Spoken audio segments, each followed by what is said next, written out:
الهوى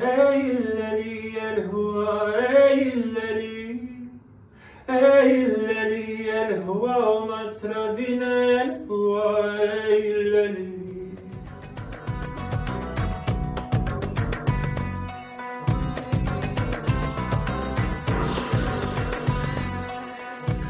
Bonjour et bienvenue dans ce nouvel épisode de Cornes de Gazelle.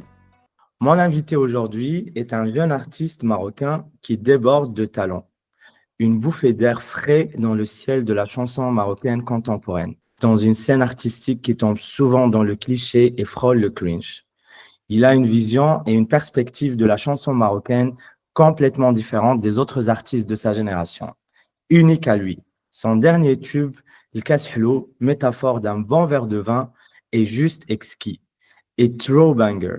Le son, la composition, le vidéoclip, d'une grande finesse rarement vue sur la scène artistique marocaine.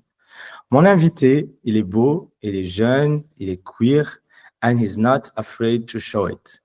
Sans trop tarder, aujourd'hui, je reçois le très talentueux chanteur El Mehdi. Bonjour Mehdi, dans ton propre épisode de Cornes de Gazelle, أشنو تشرب؟ Hello. Bonjour, merci beaucoup pour cette belle intro. Ça me fait vraiment chaud au cœur. Merci à toi Mehdi, merci d'avoir accepté mon invitation. Merci de nous recevoir. Je suis très content de faire cet épisode avec toi. Je sais que c'est ton premier podcast, donc Yes. it's a real honor. Ouais, vraiment, mais depuis que j'ai vu ce que tu faisais, on a connecté puis on s'est dit we need to make it happen. C'est très réciproque, vraiment. Donc, avant de commencer dans toutes mes questions, j'ai plein de questions pour toi aujourd'hui. Est-ce que ça va déjà? Ouais, ça va, alhamdoulilah. Ça va, merci. Ouais, je suis de retour au Canada. Donc, après plusieurs mois au Maroc, donc toujours un petit choc, mais ça va. Et toi?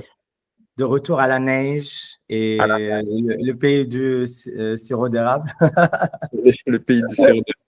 Je suis revenu, on a eu apparemment la tempête du siècle. Quand je suis revenu, c'était intense. C'était ton welcome back. C'était ton cadeau de bienvenue. Le Canada qui me dit Haka babak li rja. Mehdi, si je dois te demander de te présenter toi, moi j'aime toujours voir en fait comment mes invités, enfin comment eux ils se projettent ou comment eux ils se voient. Donc ça m'intéresse toujours d'avoir leur propre présentation d'eux-mêmes, même si moi je te connais très bien. El Mehdi, auteur, compositeur, interprète et artiste visuel d'origine marocaine, basé à Montréal. Je garde ça toujours short and sweet et je laisse ma musique faire le reste. Court, clair et concis, on aime. Ouais. Ok, Mehdi, merci beaucoup en tout cas pour être là, pour la petite présentation. Et moi, ça me fait toujours chaud au cœur vraiment d'avoir des artistes marocains queer dans le podcast. C'est mon péché mignon. C'est pour ça que quand je suis tombé sur toi, j'étais trop excité. J'adore, enfin un de plus. Parce qu'on est rare, ou en tout cas les artistes, je ne sais pas pourquoi je me considère comme artiste, je ne le suis pas, mais en tout cas les personnes marocaines queer qui sont vraiment out, qui sont there, qui parlent, qui osent prendre la parole et tout, il n'y en a pas 10 000. Malheureusement, que ce soit des hommes ou des femmes ou des personnes trans, il y en a, mais il n'y en a pas beaucoup. On est quand même assez rare dans la sphère médiatique ou sur les réseaux. Donc, pour moi, ça, c'est énorme, vraiment. Mais merci. En effet, tu sais, je pense souvent on est un peu confiné à rester dans l'ombre. C'est comme ça, je pense qu'on a grandi. Tu sais, c'est d'essayer de rester discret. Donc, j'imagine que ça se fait ressentir aussi sur la scène artistique, mais je pense qu'on essaie de prendre de plus en plus notre place parce je pense qu'on a quelque chose de très, très beau à apporter. Et l'amour finit toujours par trouver sa place. Exactement. Et donc, j'ai une première question c'est que, donc, en fait, tu es né au Maroc et Ouais. et tu es parti vivre au Canada à l'âge de 8 ans. Exactement. Ça fait quoi d'atterrir du soleil à la neige? J'adore ce mot encore une fois. À la Euh, neige. du Canada à l'âge de 8 ans, tout est différent. La culture, les paysages, les visages, les gens, la nourriture, la température. Je peux aller pendant des heures. Pas pour dire que c'est mauvais ou bien, mais c'est très différent. Donc, tu vis Ouais. comment ce changement quand même assez radical, si petit? Ça te faisait quoi? Ça t'a fait quoi en fait? Moi, je pense à 8 ans, tu vois, il y a beaucoup de curiosité. Pour moi, j'étais juste excité. Tu vois, je pense que je comprenais pas trop non plus qu'est-ce qui se passait. Je réalisais pas à quel point c'était loin. Moi, c'est ça, j'étais juste très excité. Ce qui était marquant, ça, on dirait que je l'oublierai jamais, c'était la veille. On avait dormi chez mon grand-père et tu vois, dans nos valises, on pactait, c'est ça, on avait des cadres photos, on avait genre des nappes, on avait tu vois, des trucs que tu ramènes pas nécessairement dans tes valises. Un voyage normal. Ça ne sentait pas le voyage habituel en Espagne. C'est ça. Pas des Puis, cadres de photos. Ouais. quoique, quand j'étais parti en France, j'avais ramené mon poisson rouge, ça, je m'en souviens. Ah ouais, trop mignon. Bref, c'est ça, je m'en souviens que c'était ça qui était le plus marquant pour moi. Et l'autre souvenir le plus marquant, je pense, c'était quand on venait d'atterrir, on était encore à l'aéroport, il y a Maman Dartsan Baba qui lui a dit on repart. Donc, Sorry, sorry, no. Bye. et c'était pas, tu vois, c'était pas si pire encore, mais moi, c'est ça, je touchais à la neige pour la première fois, j'étais comme un peu excité, je pense pour un enfant, c'est moins difficile.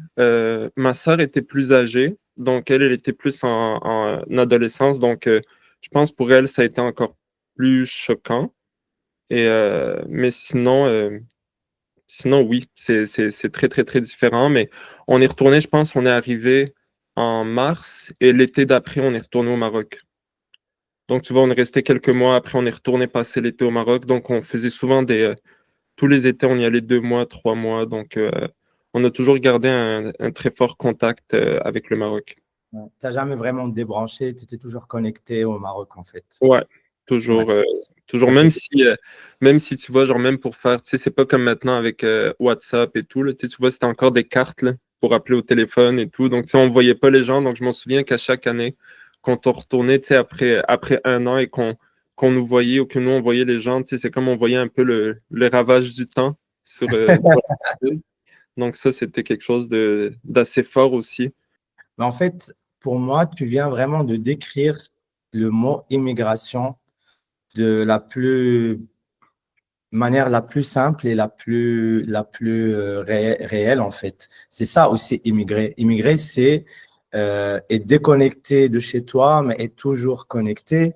Mhm. C'est voir ta famille, mais à chaque fois avec un nouveau visage, avec un nouveau statut, parce que les gens évoluent, toi, tu évolues, toi, tu grandis, les gens, ils grandissent.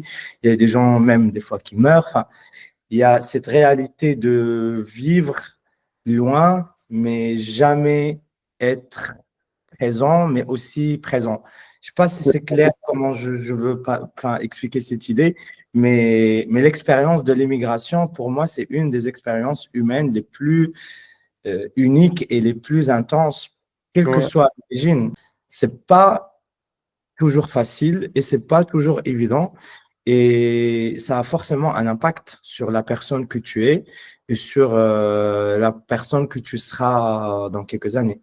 Ouais, non, vraiment. Puis moi, j'ai toujours, tu sais, des fois, j'essaie de repenser à mes parents. Tu vois, ils étaient quand même jeunes quand ils ont décidé de prendre ma sœur et moi et d'aller à l'autre bout du monde. Tu vois, c'est pas comme l'immigration, je dirais, en Europe, qu'on est parti en France, il n'y avait pas cette distance. Même culturellement, tu vois, il y a beaucoup d'influence de l'Europe au Maroc. Donc, tu vois, il y avait quand même des similarités. Mais au Canada, c'était vraiment le jour et la nuit. Et c'était, tu vois, si tu as envie de revoir, par exemple, quelqu'un de ta famille, ben, c'est un billet d'avion, c'est 6 heures de vol. Tu vois, c'est vraiment cette distance-là, je pense, euh, qui est très difficile. Et je m'en souviens aussi, le truc qui est très déchirant, c'est que chaque fois que je partais au Maroc, l'été, j'étais très excité et en même temps, j'avais déjà le cœur brisé du retour. Ça, je m'en souviens. C'était à chaque départ, là, j'y pensais, je le savais qu'il fallait qu'on revienne parce que ça, c'était les scènes les plus dramatiques, là, tu vois, genre des feuilletons, on était à l'aéroport et tout le monde pleure et on ne sait pas, tu vois, c'est comme, et on ne sait pas si the next summer we can make it ou est-ce que ça va aller dans 2 étés, est-ce que tu vois, c'est tout le temps ce côté-là qui est... Et qu'est-ce que les Marocains n'aiment pas pleurer? Pas chez moi. Et donc, pour faire un petit focus sur toi au Canada, sur toi adolescent, sur toi jeune, sur toi personne queer, qui vient d'une famille marocaine, qui a une culture quand même qui est différente de ce que tu vis au Canada. Comment ça s'est passé?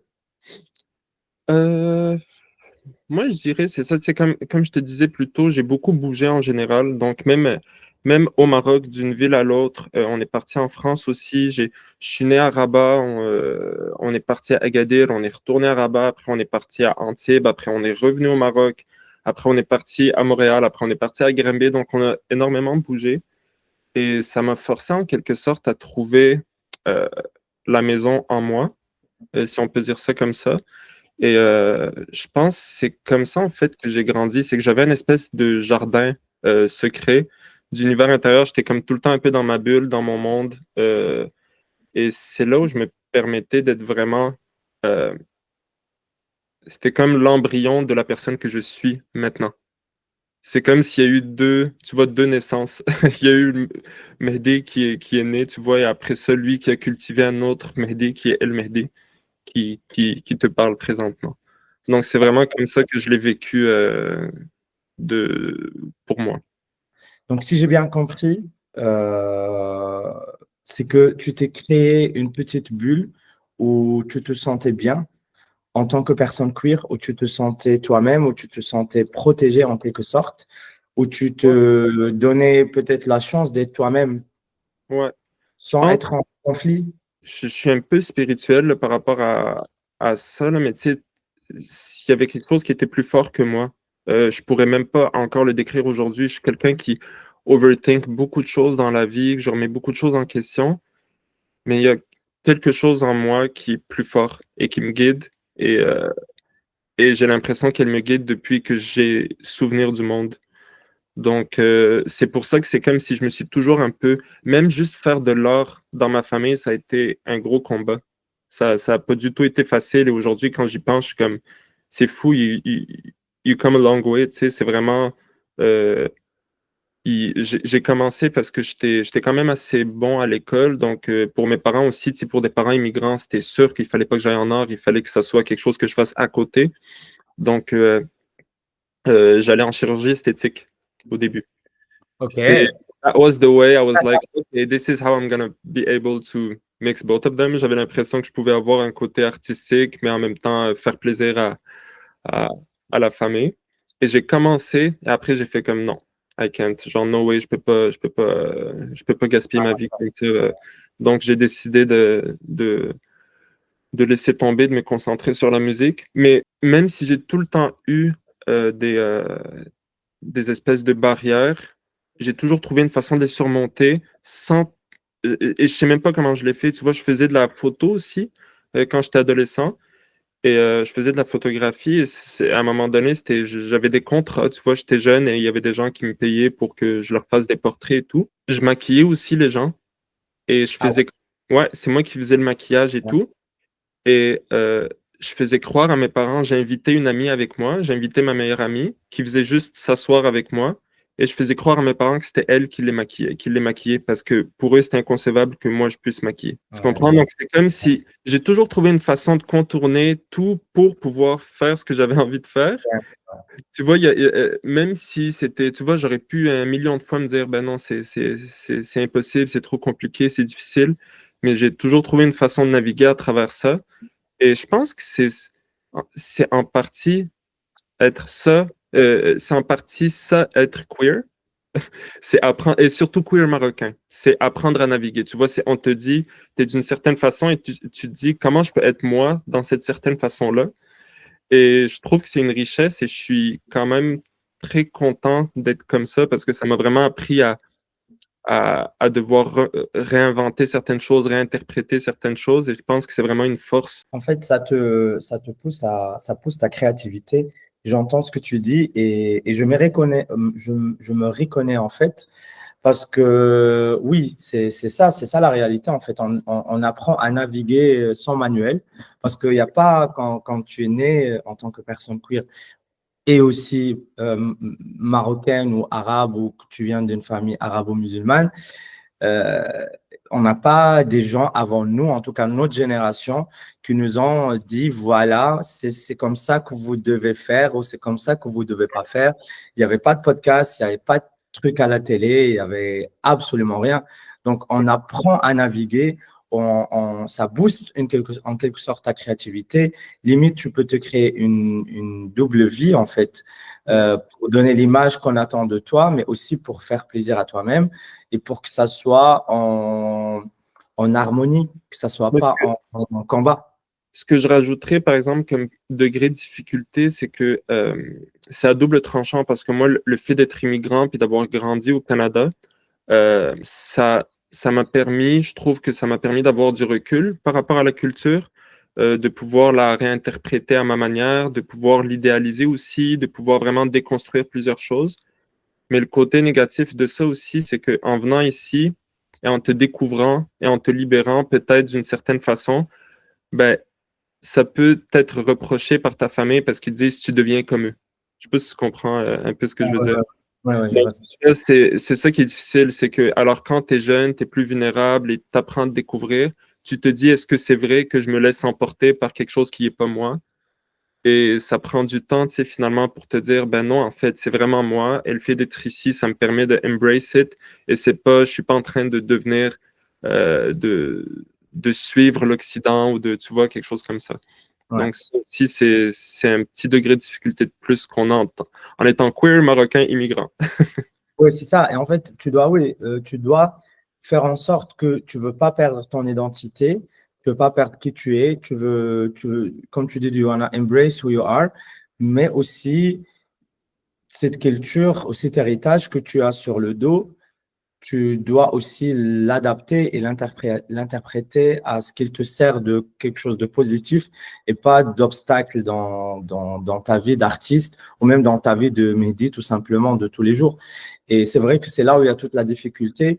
J'ai pas vécu la même chose parce que moi, j'ai vécu au Maroc, mais j'ai beaucoup d'amis ici, par exemple en Belgique, qui sont nés ici, et j'entends leurs histoires et je parle beaucoup avec eux sur ce sujet. Et c'est vrai que c'est pas évident, on s'en rend pas compte, mais grandir entre deux cultures, ça peut être épuisant, Mais ça peut te consommer si tu n'as pas les capacités comme tu dis, à bien interpréter les choses et trouver ce petit équilibre. Mais ce qui est dommage, c'est justement ça, c'est que je pense que les deux peuvent être tellement bien conjugués et je pense que c'est, tu sais, on parle juste de ton événement, par exemple, tu sais, on en parlait un peu plus tôt, là, en dehors du podcast, mais tu sais, juste l'amour qu'il y avait pendant cette soirée-là, on a tellement, euh, c'est tellement une richesse, on a tellement apporté, si on arrive à conjuguer notre héritage, notre culture, nos racines, la profondeur. Tu sais, nos racines sont tellement profondes. Si on arrive à conjuguer ça avec encore plus de diversité, encore plus d'ouverture, encore plus d'amour, Ouais. c'est magnifique, tu vois. Donc, c'est ça qu'il faut essayer de déconstruire. C'est que c'est comme si on a l'impression que c'est compliqué. Donc, it's better to choose a side.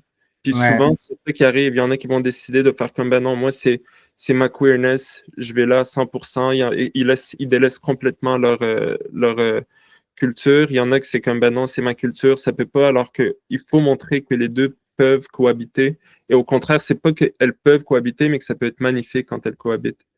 Ouais, ouais, absolument. Et c'est très, très intéressant parce que cette conversation qu'on a maintenant, d'une manière spontanée, parce que ça, c'est pas du tout écrit ou prévu dans l'épisode, on parle vraiment comme ça naturellement, mais c'est une conversation qui revient souvent dans mon podcast et c'est pas fait exprès, mais genre à chaque fois, j'ai des invités de personnes arabes queer qui ont grandi à l'étranger. on revient toujours à cette question d'identité, on revient toujours à cette question de deux cultures différentes, aussi cette couche en plus d'être personne queer, et comment naviguer tout ça, comment trouver ce juste milieu qui fonctionne pour nous et qui fonctionne aussi pour notre entourage. Et que c'est vrai que c'est difficile, mais quand tu le trouves, c'est magnifique. Ouais, C'est-à-dire que tu peux être canadien, tu peux être marocain, tu peux être queer, tu peux être fier de qui tu es, tu peux être fier de tes origines. Et toutes ces choses-là peuvent cohabiter. Et si quelqu'un te dit non, tu n'es pas ça et tu es que ça, ben, en fait, désolé pour le terme, nique ta mère. Tu me dis pas qui je suis et tu me dis pas qui je ne suis pas. C'est pas toi qui me dis, c'est moi qui décide qui je suis et c'est mes origines, c'est ma vie, c'est mon récit. C'est pas toi qui décide pour moi mon récit. Je pense que c'est là où nous aussi, on doit mettre des barrières et on doit aussi combattre, en fait, en quelque sorte, ces gens qui veulent toujours nous mettre dans des cases et nous faire enfermer là. Tu vois ce que je et veux dire? moi, ce que j'ai réalisé, c'est que, et c'est vraiment ce que je fais avec ma musique, avec mon visuel, avec mon art en général, la meilleure façon de remettre ces personnes-là à leur place, c'est de leur montrer c'est quoi être queer et marocain et tout embrace. D'aller devant eux et toujours t'obstiner, d'essayer de faire valoir ton point, d'essayer de leur faire comprendre. C'est de dire non, this is what it is et leur montrer. Ou ça fait de qu'est-ce que tu veux? C'est comme ça. Kant Tu et vois. Sir Kant. Non, c'est parce que sinon, tu sais, je trouve vraiment que et c'est ça, c'est pas de réclamer nécessairement le changement, c'est d'être le changement.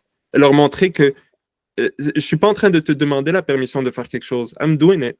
Genre, you're gonna see it. Tu sais, c'est vraiment ça, c'est de montrer, d'être complètement assumé.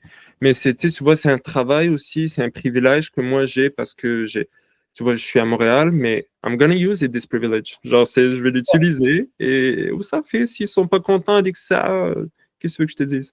Bah, tu sais ce qu'on dit. Nick. Non, il y a même il y a un terme marocain moi, que j'adore. Mange tabat ce qui ça veut Ouais, dire l'eau et le balai jusqu'au fond de la mer. Ça donne pas de sens du tout en français, mais chez nous, ça donne vraiment un sens. Oui, c'est ça. Tu es le changement et tu le fais et tu n'as pas besoin de validation de ces gens. C'est-à-dire tu fais ce que tu veux faire et si tu n'aimes pas, c'est ton problème, c'est pas mon problème. ouais, Si ça te dérange, c'est ton problème, c'est pas mon problème. Si tu es pas à l'aise avec moi, avec mon existence, avec qui je suis, c'est pas mon problème, c'est ton problème. Et ton problème n'est pas mon problème. Donc, trouve-toi des manières pour résoudre ton problème, mais loin de moi. Et moi, je te donne pas du tout le droit ni l'espace de rentrer ruiner ou gâcher ce que je ouais. suis, ce que je fais. Et je pense que c'est là aussi où nous, on ramène aussi cette fraîcheur dans la façon de voir et de faire les choses. C'est-à-dire que less of what people think, more of what we think of ourselves. Ouais, vraiment. Puis c'est aussi, moi je pense, je parle beaucoup de mon cheminement parce qu'il s'est passé beaucoup, je dirais que c'est vraiment dans les dernières années où ça, avec El Mehdi, avec le nouveau projet et tout, c'est comme si ça s'est vraiment, vraiment solidifié. Mais c'est de réaliser aussi que j'ai mes valeurs euh, et je suis fier de mes valeurs. Et si quelqu'un vient me voir et me dit, ouais, ça, tu peux pas être comme ça, tu peux pas faire ça, et la personne, par exemple, elle est dans elle est mariée, pas heureuse dans son couple, ça va mal avec ses enfants, like, it's chaos. Moi, je regarde ça, je suis comme, that doesn't fit with my values. Fait que pourquoi est-ce que toi, je valoriserais ce que tu dis, alors que moi, je regarde ta vie et ça va à l'encontre de ce que moi, je juge qui est, pour moi, je sais pas si tu comprends un peu ce que je veux dire, Oui, là, je mais comprends. c'est comme, c'est de, C'est de la projection. En fait, les gens, ils veulent projeter sur toi ou sur nous ou sur les autres de manière générale ce que eux, ils ont prévu pour leur vie. Ce que toi, tu as prévu pour ta vie but n'est pas that's ce fine. que moi, that's fine, mais c'est pas But ce que at moi, j'ai least, prévu pour ma vie. Et but laisse-moi at least be happy in it. C'est vraiment oui, juste ça. Moi, c'est comme si tu veux que je suive ton chemin, montre-moi que ton chemin is fun. At least. Genre, montre-moi que comme you're happy in it, que genre you're thriving. Puis si ça va bien, elle dit que ça, tu pourrais venir me dire, fais la même chose que moi. Mais si tu vois que moi, je chill, que je suis bien, que je suis heureux, que je suis épanoui et que toi, tu vis la misère, tu vis la merde, mais que dans ta tête, you have the right path, et ouais, café. Genre, je En te fait, suivrai pas. tu viens vraiment de mettre le doigt sur ce qui va vraiment mal dans notre culture. Notre culture a tellement de belles choses, il y a tellement de belles valeurs. Le Maroc a tellement de belles choses, ce pays, cette culture, cette richesse, cette diversité, sur tous les plans, que ce soit le plan humain, culturel, tradition, tout ce que tu veux, vraiment incroyable. Mais il y a des choses qui ne vont pas. Et tu viens de mettre vraiment le doigt sur le truc qui ne va pas.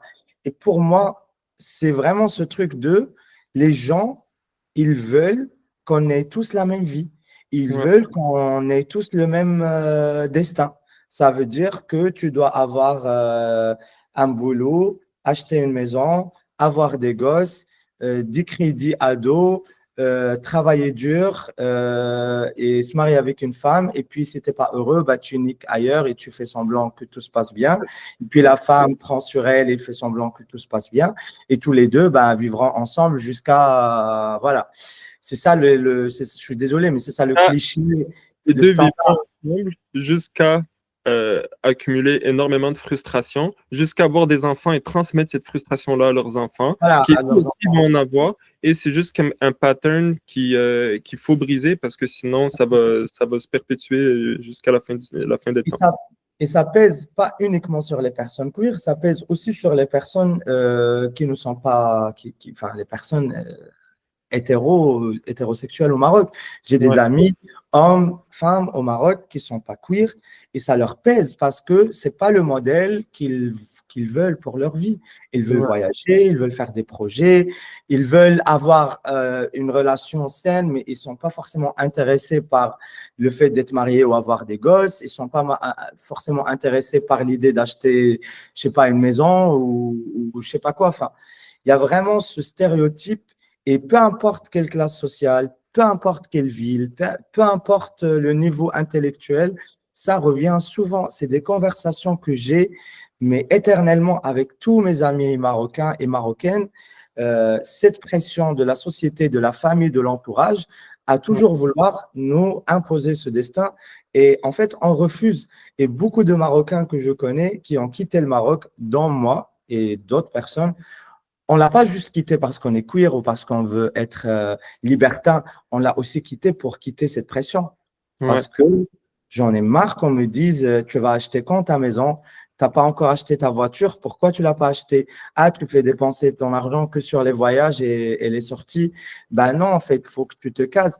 Et c'est vrai que c'est lourd. Je m'en fous de ce stéréotype. Je ne veux pas être cette personne.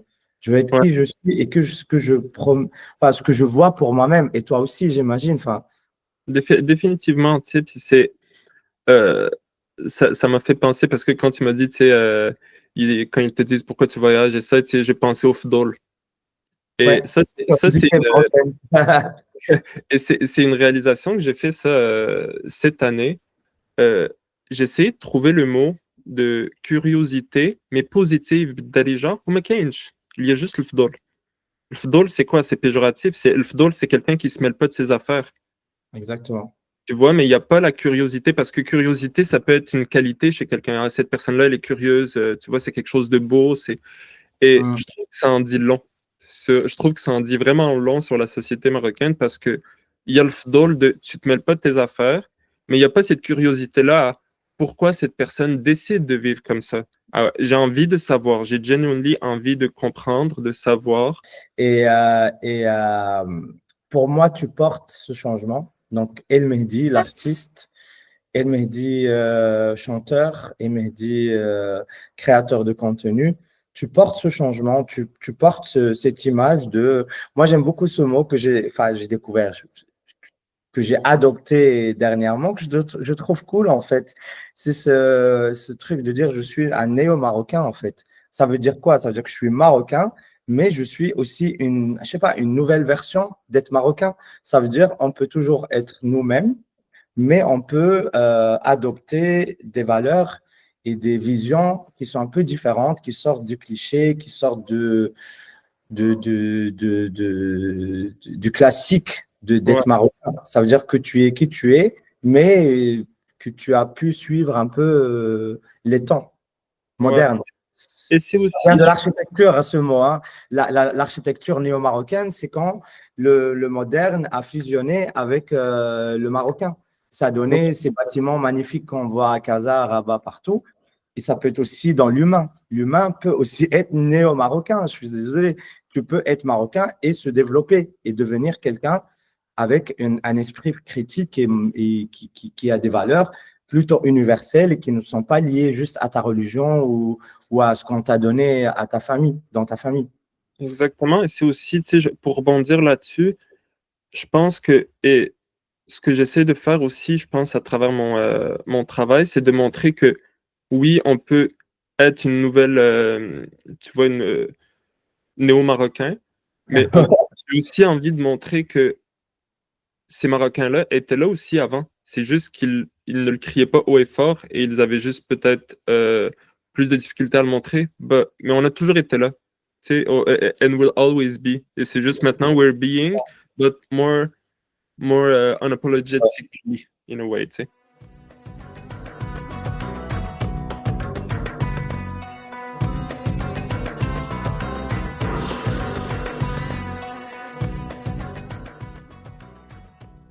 Donc là, je veux aller avec toi dans la deuxième partie de cet épisode. J'ai envie premièrement de parler de rebranding. Ça veut dire que je sais que artistiquement, tu existais avant, tu as fait des choses, et puis il y a l'idée d'arriver avec vraiment ce tube, El Kashlo. Déjà, qu'est-ce que tu nous as fait avec ce tube? Moi, j'ai vu ce clip déjà, directement, il m'a percuté. Ça veut dire, je ne te connaissais pas, to be honest, mais ton travail a parlé pour toi dans un sens où j'ai compris directement qu'il y avait une personne queer derrière ce clip, alors qu'on parle d'un clip qui est constitué d'images d'archives. C'est-à-dire qu'il n'y a pas de quelque chose vraiment qui nous dit vraiment qui, voilà, qui fait quoi. Mais moi, j'ai ressenti ça, je l'ai vu, je l'ai directement partagé et je l'ai directement partagé avec mes amis en disant, regardez ça, je vois quelque chose qui est différent des autres clips que je vois d'habitude du Maroc. C'est pour ça que je dis, il y a beaucoup de choses dans la scène artistique marocaine, il y a beaucoup de belles choses, mais il y a beaucoup d'artistes qui tombent souvent dans le facile, dans le cliché, tu vois. Et ça, c'était pas le cas, parce que ça aurait pu l'être.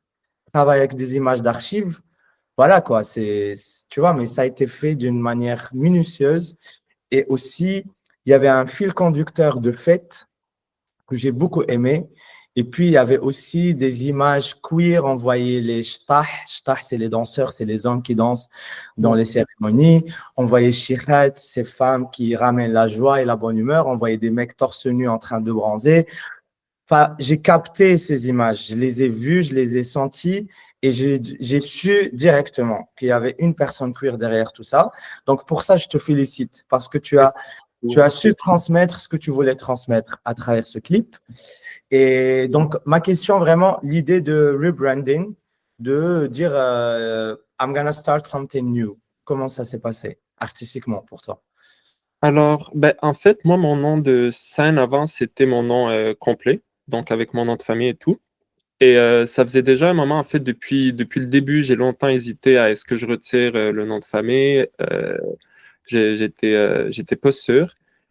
Et à un moment donné, j'ai fait une résidence avec le Centre Phi dans le nord du Canada. Ça fait 2 ans. Euh, et j'ai travaillé sur de la nouvelle musique avec le producer avec qui j'ai travaillé sur le Kashlo. Et je lui avais parlé de El Mehdi, je lui avais dit, ouais, je pense à changer de nom. Et moi, El Mehdi, je trouvais que c'était bien parce que c'est aussi un clin d'œil à El Mehdi El Mounsadar, qui est censé être qui est Jesus censé Christ. à la fin des temps pour rétablir la paix et la justice. And I was like, ouais, lately, ça feel pas mal comme la fin des temps. Et j'étais comme en mode, tu sais, je voulais jouer un peu avec ça, le côté de ramener la paix, mais peut-être pas la paix que you're expecting. Tu vois, genre peut-être une paix plus large où tout le monde est vraiment en paix. Pas que toi, tu sois en paix parce que les autres sont emprisonnés. Ouais, c'est ça. Donc, j'ai voulu jouer avec ça et j'en avais glissé un mot à Robin, avec qui je produce ma musique. Et un matin, en fait, ce qu'on faisait, c'est qu'on bossait sur de la musique. Lui, il se levait, tu sais, il recheckait les sessions et tout. Et il m'envoyait des bounces. Et un jour, il m'a envoyé un bounce et il avait écrit El Mehdi avec le titre de la chanson. Et je lui ai dit, ouais, c'est bon, toi, tu as déjà fait le changement. Il m'a dit, ouais, pour moi, c'est clair, c'est El Mehdi. Mehdi. Et, ça a créé, pour moi, ça a créé une belle distance aussi, justement, avec le poids familial. J'avais besoin, je pense aussi, je me sens vraiment plus libre, je me sens plus détaché, je me sens plus, vraiment plus light en étant El Mehdi que mon ancien nom. Oui, tu as créé ta propre identité en fait. Et franchement, je trouve ça très, très intéressant. De toute façon, toutes les grandes stars, ils ont toujours fait ça. L'idée de rebranding, je veux dire, ça a toujours été un phénomène artistique. On peut en parler pendant des heures, mais voilà, l'exemple le plus connu, le plus marquant, c'est Miley Cyrus, par exemple, qui est passé de Hannah Montana à Miley, de la petite fille gentille qui fait du Disney mignon, tout ça, à la fille rebelle qui casse tout, qui n'en a rien à foutre. Donc oui, ça rejoint un peu cet univers. Je trouve ça très smart parce que aussi, ça montre aussi la capacité à se réinventer, la capacité à s'adapter et la capacité à dire, ouais, en fait, à se remettre en question. J'ai fait ça et pour moi, c'est pas assez ou c'est pas ce que je veux ou c'est pas ce qui résonne. Donc, je fais autre chose et je change complètement ou j'ose plus ou je Ouais. provoque. Et pour moi, c'est ça aussi être un artiste, c'est de sortir de ces délimitations qui sont faites ou préfabriquées. Euh, et puis, tu l'as fait très bien avec Kashlou. C'était quoi le processus artistique de ce clip et de cette chanson? Avec le Kashlou, justement, moi, j'ai toujours connu le Kashlou de l'Hajj al-Hamdawiya. Et plus précisément, celle avec Hamid Bouchnak. C'est celle que moi, je connaissais en grandissant. Tu vois, on la chantait à la maison et tout. La Et version, c'est la Shnoya, version. la version halal, exactement.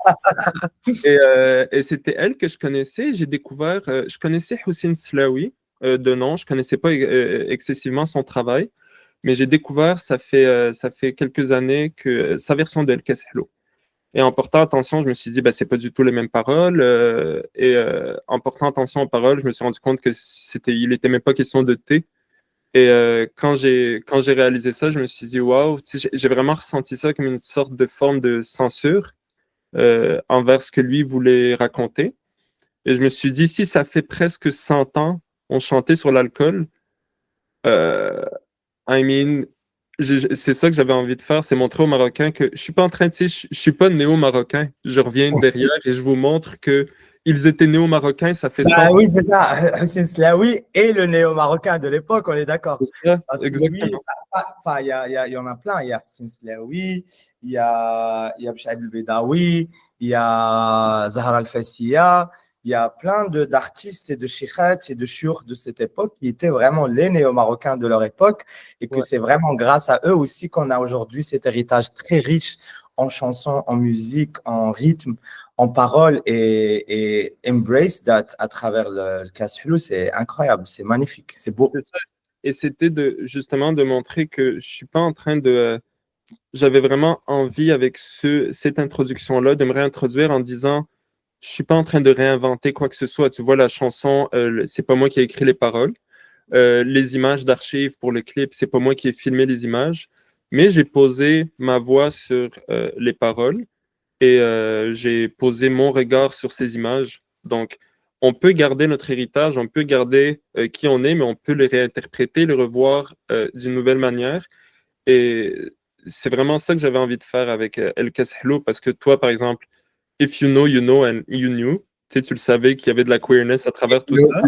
Moi, tu vois, genre, j'ai de la famille marocaine au Maroc qui sont en mode Waouh, trop cool, le Kashlou, les images d'archives, mais ils n'ont pas capté tout ce que j'ai essayé de créer, tu vois, parce que Ouais. même, tu parlais tout à l'heure du clip, mais si tu le réécoutes en portant attention, j'ai vraiment créé des tensions parfois entre des relations entre certaines personnes. Parfois, il y a un mec qui regarde un autre mec. Parfois, c'est un mec qui regarde une fille et qui le regarde en retour. Parfois, c'est deux filles, une qui danse une vers l'autre. Et c'est à travers le montage, j'ai passé énormément de temps à essayer de créer ce narratif-là où il y a cette espèce de séduction, cette espèce de tentation en général. La chanson, tu vois, cette espèce d'ivresse. Et si tu regardes le clip à nouveau, puis tu portes vraiment attention à ça, tu sais, comme la relation entre les personnages, tu vas voir que j'ai essayé de créer ça. Et je pense que même si peut-être tu ne le remarques pas, ben, tu le ressens en l'écoutant, cette espèce de tentation-là. Ouais, ouais, tu le sens. Ça, je confirme, tu le sens. Surtout quand tu es marocain et tu es queer. Tu le vois d'un œil vraiment, d'une perspective différente.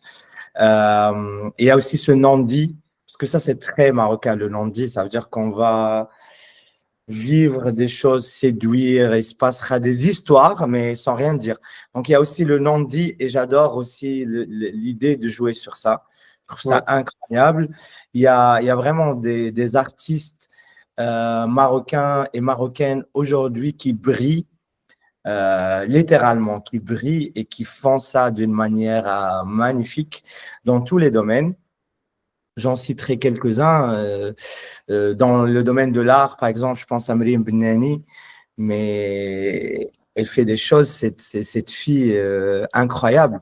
Elle a été d'ailleurs, elle a fait une expo résidente à la Fondazione de Prada de Milano, qui finira, je pense, dans une semaine. Elle a fait des choses ici en Belgique, elle a fait des choses à Paris, à Amsterdam, enfin. Et il joue toujours sur ce truc de famille, de tradition, d'amour, de non-dit, de cette espèce de... C'est quelque chose qu'on comprend, nous, déjà, en tant que personnes marocaines, mais aussi que à travers, avec les bons, allez, si j'ose dire, moyens et les bons instruments, on sait le traduire et l'expliquer aux autres personnes. Et Et tu le fais. l'utiliser aussi. Moi, Et de lui, côté, tu vois, du tabou, moi, j'ai appris, tu sais, j'en suis plus victime. Maintenant, j'en suis maître. Tu vois, donc je l'utilise comme je veux le tabou parce que je vais sortir mes trucs. Je sais que ça va choquer, mais je sais qu'il n'y en a pas un qui va oser m'en parler en pleine face. Je sais, tu vois, c'est que je vais avoir, par exemple, de la famille qui vont me suivre sur les réseaux sociaux et ils likent tous mes trucs qui sont politically correct. Là, tu vois, ils vont liker, ils vont commenter et tout. Mais dès que je sors un truc qui est un peu off, il like pas et tout. Quand on se voit, il m'en parle pas. Je suis comme, ça fait si on est tous capables de garder ce truc sous le tabou, I take advantage of it. c'est le truc le plus marocain. C'est I know, you know, we know, but we don't talk about it. Mais c'est pas que marocain parce que même les British, par exemple, tu sais, la royauté sont très connus dans Ask, Don't Tell. Ouais. Voilà. Tu sais, je sais, on sait, je vais pas demander, you don't have to tell me, on va faire semblant que tout va bien, il n'y a pas de problème, mais on va. C'est ça la cohabitation, en fait, à la marocaine, si j'ose dire. C'est aussi cet esprit de ne rien dire, c'est une façon d'accepter à la marocaine. Je tiens à préciser, je pense que je pourrais pas spécifier ça parce que ça aussi, c'est quelque chose que j'ai réalisé dernièrement. C'est la ligne est fine entre euh, ce côté-là de c'est correct, on n'en parle pas et tout, mais à force de faire ça, c'est qu'on finit par se dévaloriser inconsciemment parce que ce qui arrive, c'est que we don't talk about who I am, mais on va parler de toi. On va parler de ton mariage, on va parler de tu vois, genre du fait que you got pregnant with this guy I don't care about, genre, mais moi, je dois être comme, yeah, c'est bon, tu vois, c'est comme tout ça. Et à force de toujours valoriser ça et pas parler de soi, inconsciemment, on finit par enlever de l'importance à qui on est. Et ça, je trouve que c'est insidieux, donc il faut y faire attention. Et parfois, c'est d'accepter, c'est de trouver le juste milieu entre c'est quoi euh, ne pas en parler, c'est quoi à un moment donné s'effacer. Parce qu'il ne faut pas non plus disparaître à travers ça. Il faut juste savoir l'utiliser à notre avantage. La ligne est très, très fine, je trouve. Exactement, exactement. Je suis tout à fait d'accord.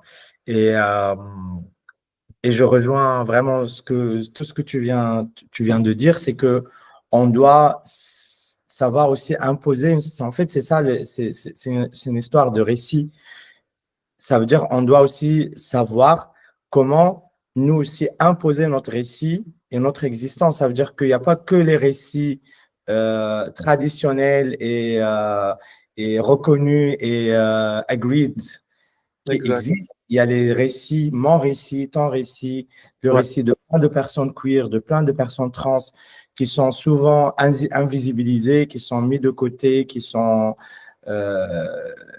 méprisées. Et puis, c'est là aussi où il y a notre travail, encore une fois, qui vient souligner, mettre de la lumière, mettre voilà, au premier rang de la scène ces histoires, ces récits, archiver, documenter ces histoires. Donc, c'est ça qu'on fait, que ce soit à travers un podcast, à travers une chanson, à travers un clip, à travers un film, à travers une expo. Je sais pas, quelle que soit la manière, mais que juste on le fasse. Ouais. Et ça, je pense que c'est un des plus grands combats que nous, notre génération de personnes queer, en a. Et j'ai confiance en nous. Oui. Oui. On fera quelque chose qui va peut-être changer quelque chose dans les prochaines décennies. Et maintenant, j'ai envie de faire une dernière chose avec toi avant de clôturer cet épisode. Tu sais, j'adore faire ce type de truc, le test pop culture, tout ça, tout ça. Je sais pas si tu as déjà écouté des épisodes, mais tu sais, je le fais toujours. C'est différent à chaque fois, mais j'essaie toujours de l'adapter à chaque fois à mes invités. Et avec toi, j'ai envie de faire un petit pop culture, voilà, comme ça, test. Donc, je te pose une question et tu me réponds avec un nom ou un lieu ou quelque chose. Et s'il le faut, why. OK. Tu dois justifier. Mais si je dois demander, c'était qui ton premier queer crush? Queer crush. Nancy Ajram, est-ce que ça peut compter comme une réponse? Ça peut, enfin, Nancy, elle n'est pas queer, mais pour les personnes queer, oui, elle pourrait avoir, et symbolise quelque chose. Oui, ça peut OK, compter. ça peut compter. Ça Ça peut marche. compter. Ok, Nancy Ajram. Pourquoi? Oh, mon Dieu. Ben, le premier clip que j'avais vu, c'était Ah Buenos. Puis quand après j'ai vu Ahas Mak'ah, ça deepen mon amour pour elle, mais je la trouvais magnifique. Et si j'ose te dire qui est Best Moroccan Artist de l'époque, on parle vraiment de OGs, les anciens. Ben, avec le contexte, avec El Kashlou, en ce moment, je dirais Hossein Silaoui parce que ça a vraiment été ma fascination depuis la dernière année. Donc, j'ai vraiment replongé dans son histoire, dans ce qu'il a apporté, dans ses chansons. Donc, en ce moment, ça serait définitivement Hossein. Ok, je note ça et je suis même pas surpris. Je m'y attendais à ce que ça soit Hassan Slaoui. Et de cette génération, toujours dans les artistes marocains, une personne qui tu dis, j'aime beaucoup cette personne, enfin, c'est pas qu'elle te représente, mais que ça te plaît en fait. Je dirais que c'est quand même parce que je dirais pas qu'il y ait une personne en particulier. J'aime vraiment, je trouve sincèrement, je suis fasciné par la musique marocaine qui continue de sortir. La musique marocaine était bonne dans le temps et je trouve que contrairement par exemple à la pop occidentale, je trouve que c'est plus difficile pour la pop occidentale que ça continue à rester bon. Je trouve que ça devient de plus en plus euh, rare de trouver vraiment des bonnes chansons pop dernièrement, je trouve. Alors que pour la musique marocaine, je trouve que n'importe quoi qui sort ou qui passe à la radio, je suis quand même capable d'apprécier. Mm. Donc, mais dernièrement, je pense, les derniers mois, j'ai vraiment écouté en boucle Badadi de Doha El-Hiyawi. Je pense, Ok. je le prononce bien. Et j'ai découvert aussi cette semaine Lalla Rami. Ah là là. Je l'ai découvert cette semaine et j'ai adoré. Je trouve qu'elle a vraiment une proposition super intéressante et j'ai vraiment hâte de voir qu'est-ce qu'elle va ramener. She's an icon, she's the moment, she's wow. Lala Rami, incroyable. Et tu sais que la Laramie, comment elle s'identifie, en tout cas à travers ses chansons, elle dit « Je suis néo-Chicha ». C'est notre version d'être néo-marocaine. Ouais. Elle dit « Je suis néo-Chicha ». Donc, oui, la Laramie, beaucoup d'amour pour elle, beaucoup d'amour pour son travail. Ouais. Incroyable, créativité, level magnifique. Moi, je suis très, très, très fier d'elle, de ce qu'elle fait, vraiment. OK. Arab Gay Icon, Haïfa Wahbi. sans doute. Easy breezy. Period. Wow. OK. Et International Icon ou International Gay Icon? Notre génération, je dirais Gaga. Sinon, avant moi, en grandissant, c'était les Pussycat Dolls. Ouais. Moi, c'est plus Pussycat que Gaga. J'adore Gaga. Oui, moi aussi, définitivement. C'est juste parce que là, en ce moment, il n'y a plus les Pussycat. S'il y avait encore, si elles étaient actives, ça serait les Pussycat. Mais Gaga, je trouve ça juste cool de. Bah oui, Gaga, c'est Gaga. Si tu dois choisir une ville au Maroc, une seule, où tu dis cette ville me représente, c'est là où je me vois. Tu vas me tuer si je dis Rabat? Pas du tout. Mais je pense sincèrement Rabat parce que j'y suis né. Chaque fois que je retourne, chaque fois que je retourne au Maroc, c'était faire Rabat. Et je me sens très très bien dans la ville. Mais la dernière année, j'ai passé énormément de temps à Casa que je trouvais trop chaotique. Avant, j'aimais pas du tout aller à Casa. Et dans la dernière année, je sais pas qu'est-ce qui est arrivé, mais j'ai adoré. Et quand je suis retourné à Rabat, j'ai pas aimé. Et j'ai pas aimé. Beaucoup de travail qui a été fait à Casa. Moi, j'ai été il n'y a pas longtemps. Franchement, Casa, moi, Casa, c'est ma ville. C'est l'amour, Casa. C'est le hub. J'adore Casa. Voilà. Et j'ai vu vraiment, il y a beaucoup, beaucoup de progrès.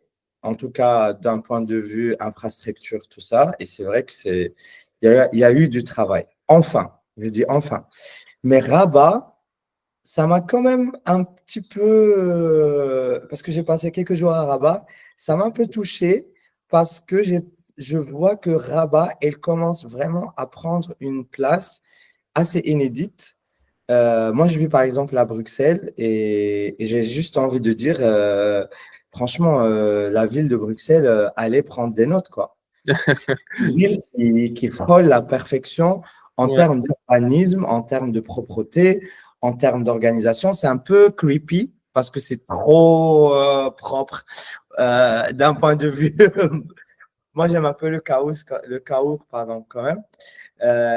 Mais waouh, franchement, le travail Rabat, ça devient vraiment une ville modèle. Ben, si vous nous écoutez de Casa, de Rabat, de Marrakech, d'Agadir, là où vous êtes, on vous aime, on vous soutient, Ouais. on pense à vous et on fait Agadir tout aussi. ça pour vous aussi. Agadir aussi, c'est une autre ville. Je suis passé récemment, j'ai passé quelques jours et je trouve la ville magnifique. Vraiment, vraiment magnifique. Ok. Et si tu dois choisir un seul plat marocain, et je sens que c'est là où on va mal finir cet épisode. Easy. C'est là où ça va mal se passer. Easy. Refais ça. Ah là là, je sentais Ouais. que ça allait pas. Désolé, mais je vais devoir arrêter cet épisode immédiatement. Non, mais sincèrement, tu peux pas. Ah, j'aime le fissa. J'en ai mangé aussi chez ma grand-mère il y a pas très longtemps, c'est très Oh, bon. mon Dieu. Mais le plat marocain iconique, le meilleur de tous les temps, Fight Me, Djaj Mohamed. Enfin, le poulet rôti aux olives et citron confit. Voilà. Sincèrement,